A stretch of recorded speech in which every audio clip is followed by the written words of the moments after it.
How's it going, ladies and gentlemen? Welcome back to a brand new video, guys. Today we're going to talk about some speculation and rumors. So we got a few different things. We're going to cover two specific topics here, and a big shout out to my friend Memo for letting me know about these things. I wanted to talk about them as well. He also did a video if you want to check out his, but let's get into the subject, shall we? So kicking it all off, we have here a post from Nintendo Soup going through the fact that Pokemon Home is going to be getting a maintenance scheduled for August 17th, which is basically, well, probably on the day I'm posting this from when I'm recording this, so I'm not really sure when this is going to go out, but that's besides the point. It's probably going to be posted on the day they're actually doing the maintenance. But what they said here, the Pokemon Company has announced some scheduled maintenance for the Pokemon Home on Switch and mobile. Pokemon Home will be down for maintenance for 5 hours on August 17th from 01 UTC to 06 UTC. During this time, players will not be able to use the app or the Switch, neither on the Switch or the mobile, I guess. Following the maintenance, the mobile version of the app will receive an update. We'll bring more details about what the update contains as they come. Now, what's really interesting is, when Memo talked about this, he actually made an interesting connection over to a recent rumor that's popped up on 4chan, and I thought we'd jump into that 4chan rumor right now. This is kind of an interesting rumor because it starts off in a really strange way. So this is posted on the 13th of August is when this rumor came out, and here's what it says. Release date is going to be October 21st, 2020 for the Crown Tundra is what he's talking about here, which would be an interesting time to release it. It's before, you know, before we have like Black Friday and stuff. It's way before that. Usually November is like a good time to release for specifically Pokemon, but since most people already own the Crown Tundra and there's no reason to push it specifically to that date, I wouldn't see a big reason to like push it to November when you can have a bigger release during November that won't be clouded by the DLC of Pokemon, right? Maybe something much more important that we put into that time slot, so to say. So who knows, but let's continue. You're going to come across a digging duo in Motosec. They're going to be talking outside the Badoo drop-in.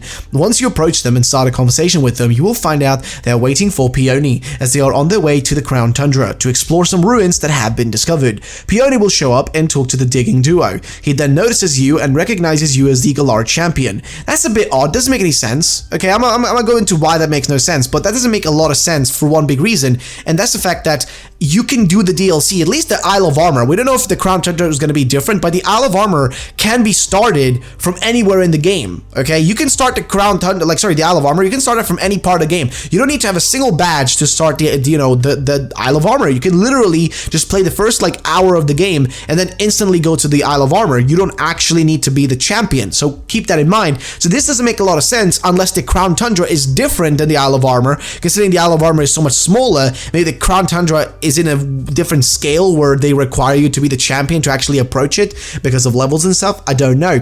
Now, he asks if you have ever heard of the Crown Tundra and if you would care to join his exploration team to the ruins. That's fair enough. Hop and Sonia come out of the Badoo drop-in, and Peony says that they'll be joining the team to explore the newly discovered ruins. You will be given a pass that you can show to a Corvi Night taxi, and it will open up the option to fly to the Crown Tundra. You will be dropped off at a Pokemon Center that's been established on the island. Once arrived, a cutscene will take place that shows the surrounding area outside of the Pokemon Center. Peony then meets you outside and welcomes you to the Crown Tundra. He informs you that you can only travel via walking, biking, or a Corvi Night taxi. He also tells you that the evidence of extremely powerful Pokemon have been discovered here. At that point, you're free to explore. Peony tells you once you're ready to meet him outside the Pokemon Center to head out to the ruins. Now, that's fair enough. In terms of story and if that's how it's going to play out, I'm gonna be honest, this sounds very realistic, but the biggest problem is the whole Galar champion, right? That doesn't make a lot of sense because with the Isle of Armor, you could play it from any point of the game, so they would never refer to you as the champion because technically that DLC doesn't recognize you as a champion yet because they program it that way, right? Because it was made probably before completion, right? So they couldn't do that like that, and because you could enter it at any point, it's kind of hard for them to have to do like, they need to do individual reactions for every single badge you have, right? That would be a little bit, I guess unnecessary work in their eyes. So it's a little bit odd. Unless the Crown Tundra, because of its larger scale and the fact that you're going to be like battling larger and more powerful Pokemon like legendaries, maybe they're going to do a thing where you have to be the champion to actually enter it, right? Maybe, hey, guess what? If you want to actually get to the Crown Tundra, you have to finish like the base game and the base story, or else you can't go there. I could see that being a thing of them doing. Like I can actually see that being a possibility. So I wouldn't see that without being too out of the ordinary. Now, they continue on here. G-Max, Galar, Slowking is going to be Ghost, Psychic type. Ooh, okay, that's spicy. And then he says Galar, Nidoking, Steel Poison, Galar, Nidoqueen, Fairy Poison. Now, and he both have G-Max forms. I'm going to be honest here. I feel like this is unlikely. Highly unlikely we're going to get, Galarian, Nidoking, and Nidoqueen. I actually think we've seen Nidoking actually confirmed to be, I think we have. I'm not sure. I might be wrong. In one of the one of the Pokédex leaks that was actually real, I think one of those said we're just going to get a normal Nidoking, right? And, a Nidoqueen, and it's not going to be anything special about or anything crazy about them. And I think that might be true, because I don't think we're going to get like any sort of new Galarian forms besides Galarian Slowking, and that's about it, right? And of course the Galarian like legendary birds from Kanto, but that's about the extent of it. Now he continues on here. Fossils will be discovered via the digging duo on the Crown Tundra. So I guess brand new fossils maybe, or old ones, I don't know. Ultra Beasts, Mythicals, and Legends only show up, or maybe he means fossils like of older Pokemon, like from other generation fossils.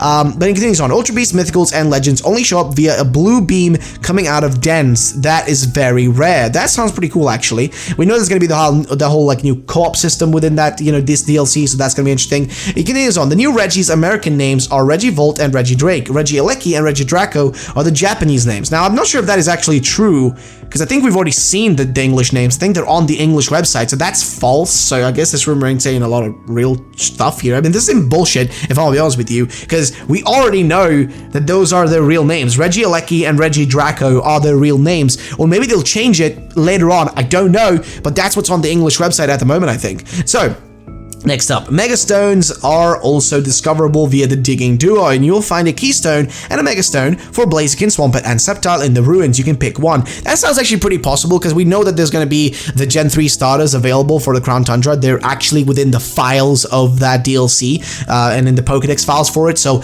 we know for a fact they're probably going to be there, but I don't know about the idea of, hey, guess what? You're going to be able to, Mega Evolve them. Yay, let's go. I don't think that's highly possible, but the fact that we've seen Mega Evolution in the Pokemon anime, Pokemon Journeys, we've seen Mega Evolutions there. I wouldn't be surprised if this DLC introduces Megas, the same way we randomly got following Pokemon as a feature, which we didn't know about. They never told us anything about following Pokemon, but guess what? That was in the Isle of Armor. So is it possible maybe that we're gonna also see that, like Megas being involved and added as a feature the same way that was added? I don't know. What do you guys think? Let me know in the comment section down below. But as for this rumor in general though, I will say it's interesting. It's got a lot of fallacies which make it seem highly unlikely to be real, but I do like the general idea of what they're going for here. I would love to see Megas return. I'm a big advocate for Megas to return. I love them, so I want to see them come back. But I don't know, man. I mean, what do you guys think? Let me know in the comment section down below. I'd love to know your thoughts.